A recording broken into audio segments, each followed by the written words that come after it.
Hi. Would you like to know some tips to increase your chance of winning your asylum case? Tonight, I'm going to talk about just that. We're going to discuss tips to increase your chance of winning asylum, and specifically, we're going to talk about evidence gathering and evidence review. I'm Lindsey. I'm an attorney with Alight Legal Immigration Law Firm in Washington, D.C. We represent clients in immigration cases all over the country and all over the world, depending on the type of assistance they need. And each Tuesday, we bring information to you. Sometimes they are short videos, other times they're a little longer. We just want to bring education, information, and updates to help our clients and our friends stay up to date on what's going on in the immigration world. So tonight, we're specifically going to talk about evidence gathering and review as a way to increase your chances of having your asylum case approved. And this applies to whether you are filing for asylum before the immigration court or before the asylum office. So there are many factors that go into the equation of winning an asylum case, and the evidence is one part of it. And there's two reasons why evidence gathering and review is so important to your asylum case. So the first reason why evidence gathering and review is important to your asylum case is because asylum law says that you have to try to corroborate all of your story unless the evidence is not reasonably necessary. Also, consistency and credibility are extremely important to every single asylum case. And the fastest way to ruin your credibility, or also believability is the same thing as credibility, is to submit inconsistent evidence or give testimony that is inconsistent with your evidence. So we want tonight to go through 5 steps to evidence collection and review so that you make your case stronger and that you increase those chances for winning your case. I've boiled this down to 5 steps to help explain the process that we go through and the steps that we think are important to evidence gathering and review. First, I'm going to go through these quickly, and then we'll go through them in more detail. So 5 steps to evidence collection and review include working with a good attorney who cares about your case. Number 2, have a timeline for your case. Number 3, try to obtain evidence that supports each part of your story. Number 4 is review, and review again. And number 5 is never use evidence that you do not know how it was obtained or that you are not certain is genuine. So let's start from the beginning. The first suggestion that I have for increasing your chance of winning asylum and the evidence and review stage includes working with an attorney, with a good attorney who cares about you and who cares about your case. Every single case is unique. And every attorney should be giving you instructions on how to best prepare yourself and how to best prepare your case. And that should be based on individualized advice, based on what you have experienced, based on what you've told your attorney. And it's also very important for your attorney to be able to give you evidence suggestions and evidence reviews, that you tell your attorney everything that's happened to you. Tell your attorney all of the details, the good details, the bad details, details of things that happened when you were young that maybe you don't believe or know would have any impact on your case, but they could actually be important. Also, tell your attorney about short detentions that you don't think are important because maybe you weren't harmed during those detentions. Talk about any threats, any harassment. Your attorney is the one who needs to decide what is the most important evidence to provide for your case, and they can also help craft your story along with the evidence that is being provided. Of course, I know that everyone does not have the luxury of having an attorney. Having an attorney is truly a luxury. In our immigration world, immigration cases, applicants are not guaranteed an attorney, and attorneys often cost money. Sometimes people are lucky and they get pro bono attorneys. So even if you do not have an attorney, the remaining steps are still going to be very important for you. I also know that not all attorneys work on cases in the same way. Maybe you have an attorney and it's still important for you to advocate for yourself and make sure that your case is being prepared as fully and consistently as possible. So whether you have an attorney or not, the next steps apply equally to you, and these will help strengthen your case and chance of winning asylum, whether or not you have an attorney. So let's move on to number 2. Make a timeline for your case. This is a really important step to preparing your case, and it's important before you start gathering your evidence because it's going to help you know what evidence you need for your case. On this timeline, you need to put all important dates, everything that's happened to you from the beginning to present day. I even want you to put the date that you were born on this timeline. Do you know when you were born? Probably so. Is it something you're going to forget? Probably not. Do I want it on your timeline? Absolutely. Also want dates for things like when you attended school, when you stopped school, started and stopped jobs, when your kids were born, what date of marriage, date of deaths that are important to your story.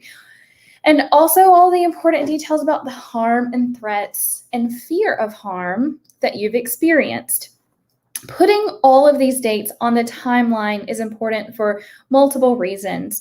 And first of all, it helps you put your story in a chronological order. And it's also going to be your document that you go back to while you're collecting evidence and while you're reviewing evidence to make sure your case is consistent, to make sure that you haven't made a mistake in the date somewhere that will actually cause you to lose your case. And this document will be important also even when you're preparing for your interview. It helps you keep a frame of reference of what happened and when. And there may even be some parts of your story that you don't have a date for. In fact, it's more likely than not that you don't have dates for everything.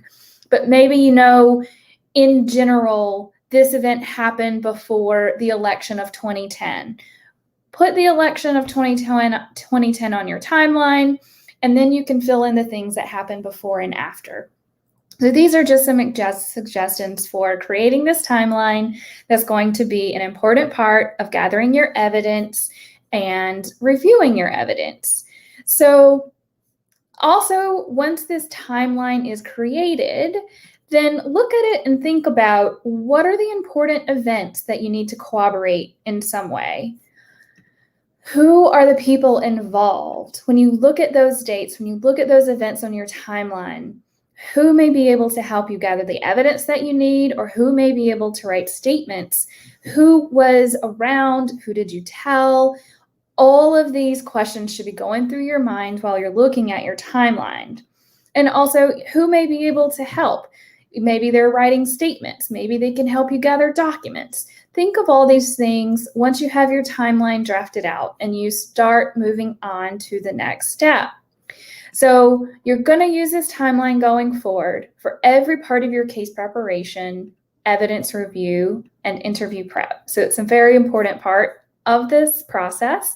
And I want you to do that before you move on to the next suggestions for increasing your chance of winning asylum.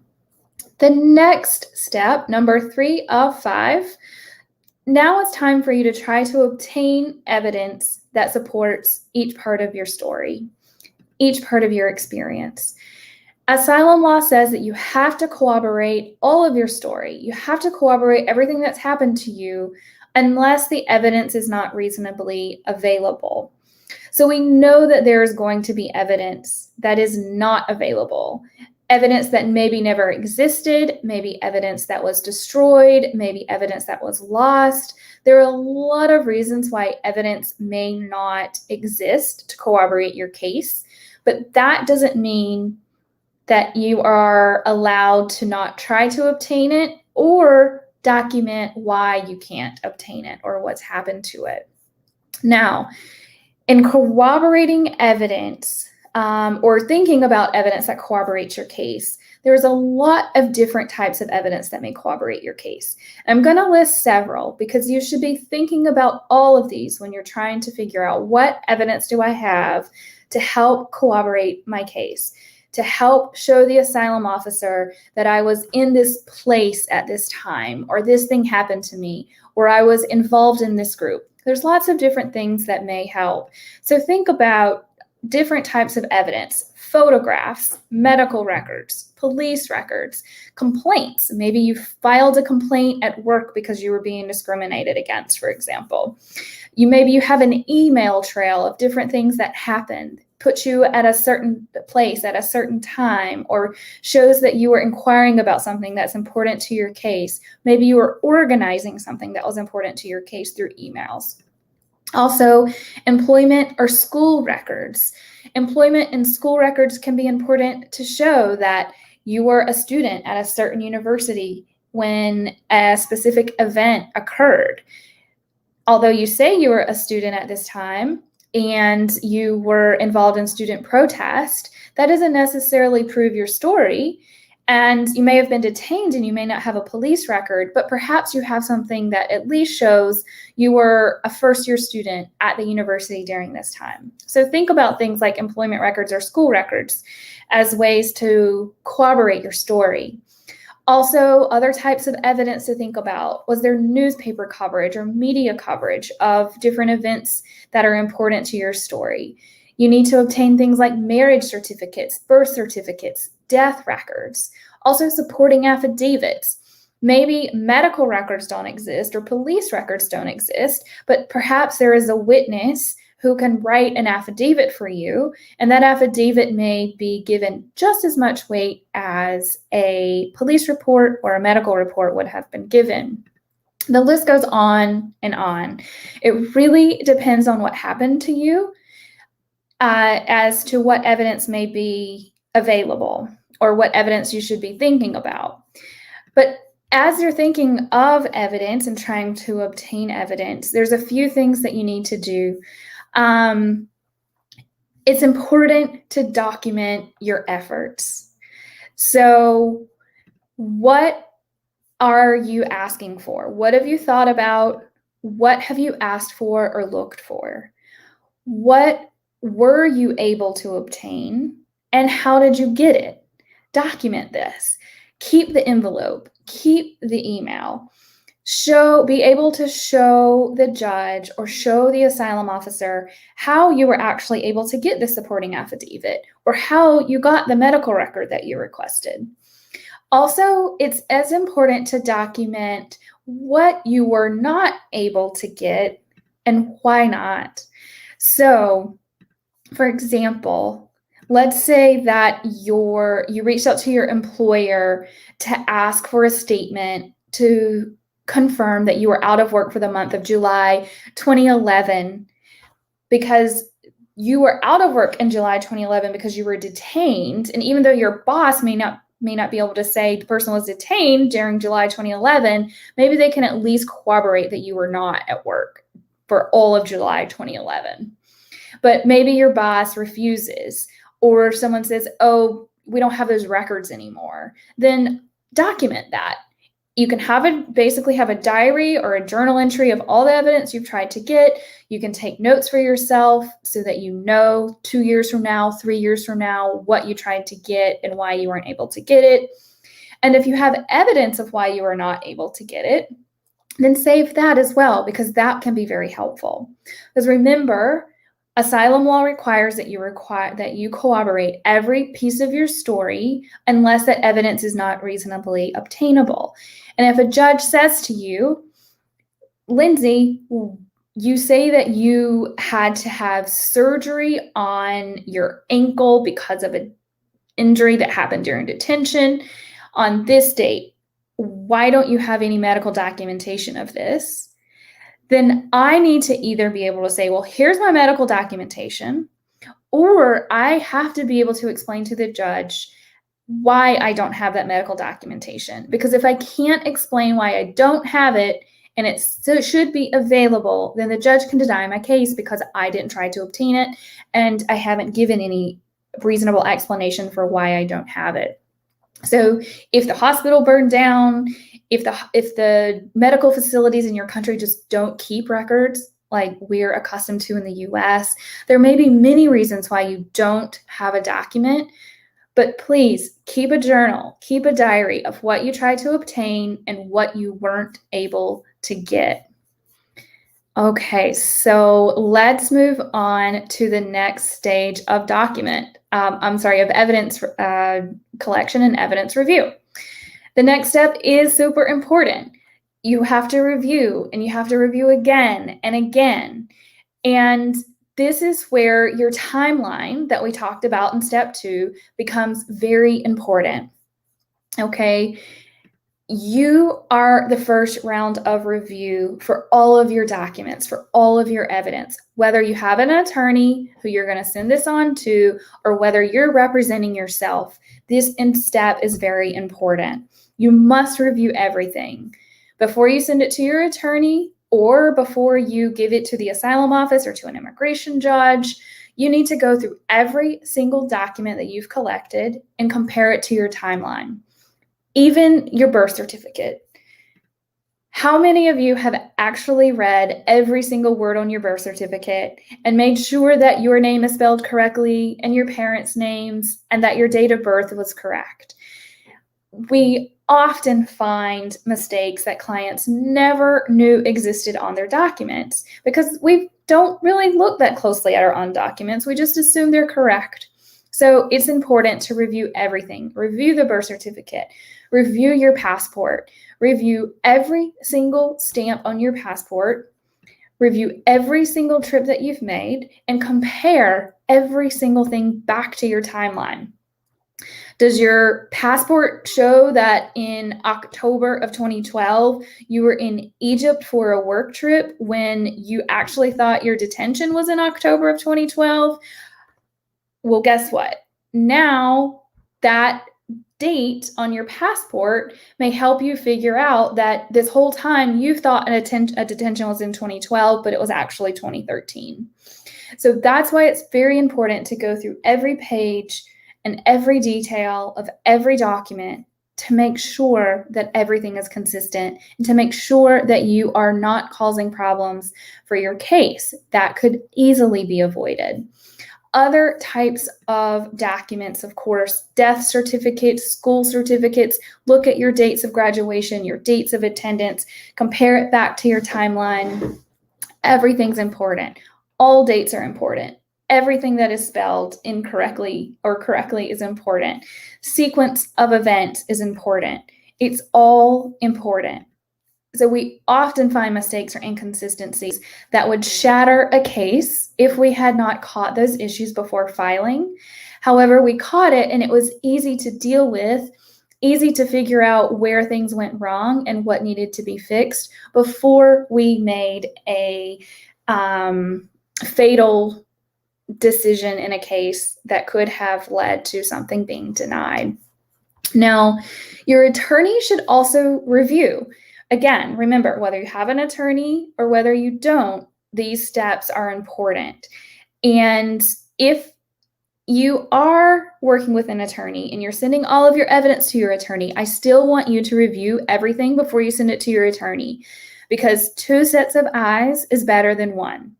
You're the first round of review, and then your attorney should be the second round of review. Part of the attorney's job is to create the record, to submit the evidence that establishes their client's eligibility for asylum. So your attorney should be reviewing every single document. They shouldn't just accept your birth certificate without looking at it at all of the details. They should be giving you feedback on every single document that illustrates to you that they've reviewed it and that it's either good to go or that it needs improvement, or perhaps maybe it's just not helpful and not even something that can be used for the case. But either way, you should be working with an attorney who is reviewing your case very carefully, just as we've described.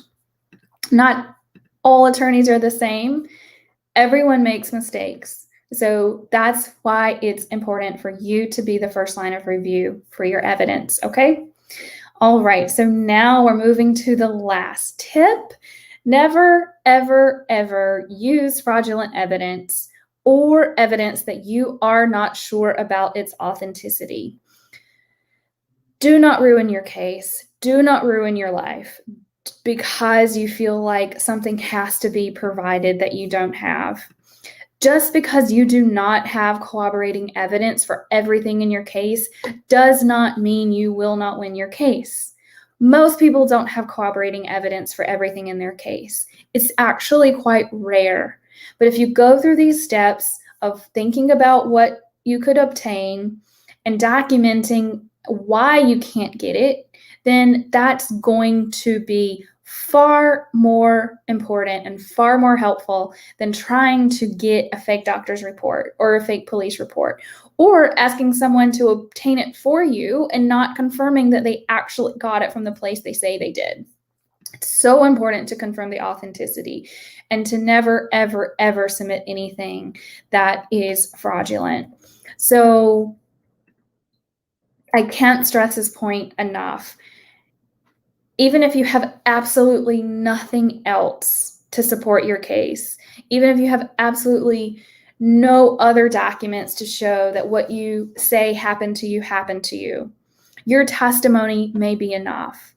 It's important to always be consistent, to always be credible, and going through these steps to obtain evidence is important. But do not ruin your case and do not ruin your life or your family's chances of being reunited by trying to get a fake document just because you think it's necessary. Okay, so these are my 5 tips on increasing your chance of winning asylum through evidence gathering and review. So one more time, I'm going to run through these 5, and then you guys are welcome to drop comments or questions. Remember, this is a public forum, so everything will be public. You can send us information privately.